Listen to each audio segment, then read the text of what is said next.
Hello, my name's Monique Kelly and I'm here with Dwight Rawson today.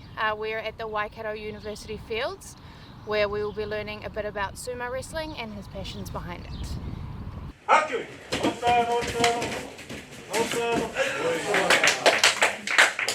So if I was going to describe sumo wrestling to someone who knows nothing about it, from a rules standpoint, it is to win you have to push your opponent either out of the ring or make them touch the ground with anything but the soles of their feet.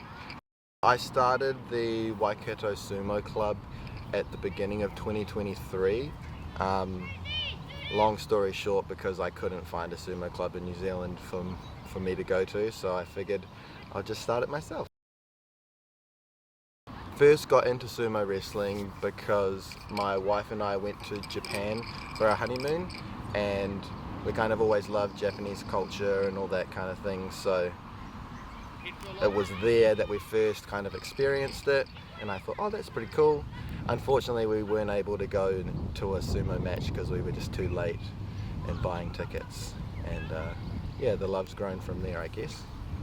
I really love the Japanese culture. It's more than just a sport. It's kind of, I wouldn't say it's a religious thing. It has religious aspects to it, but it's got lots of rituals and lots of, yeah, rituals is probably the best word for it. And I really like the respect between the two fighters. I tried a bunch of other combat sports before trying sumo, and I just found that even in training, when you're training with your training partners who are supposed to be your friends, there was this ego that always kind of cropped up, and it was maybe a little bit one-upping each other. But I just love how sumo wrestling is kind of the opposite of that. It's very respectful. Every match starts with a bow, every match ends with a bow, and there's no ego. Yeah. So my favorite physical ritual that we do is shiko.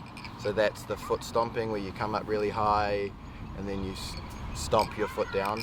I really like the idea of where it comes from in the Japanese culture.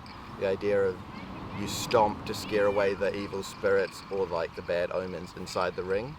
I also really like the mawashi, which is the belt, right? It's weird, but it's like a little hug. It just holds you in, and it just adds another layer of the sport.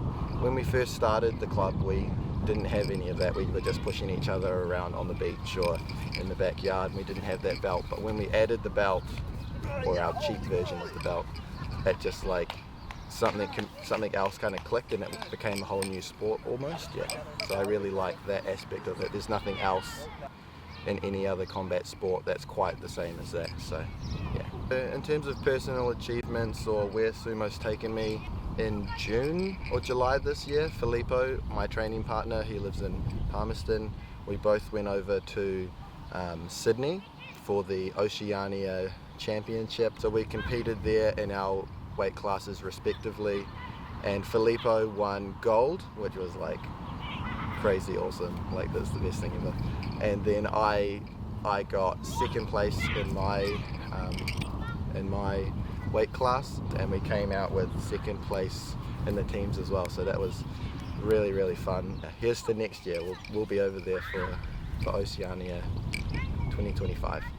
Robin, my wife, just didn't question it. She just kind of fully supported me and puts up with my random sumo and watching sumo every month, and went all the way to Australia with us. And yeah, it's really good to have such a nice support system kind of cheering me on, and Jasper seems to love it, so yeah, hopefully he'll get in the ring one day, maybe, if he wants to.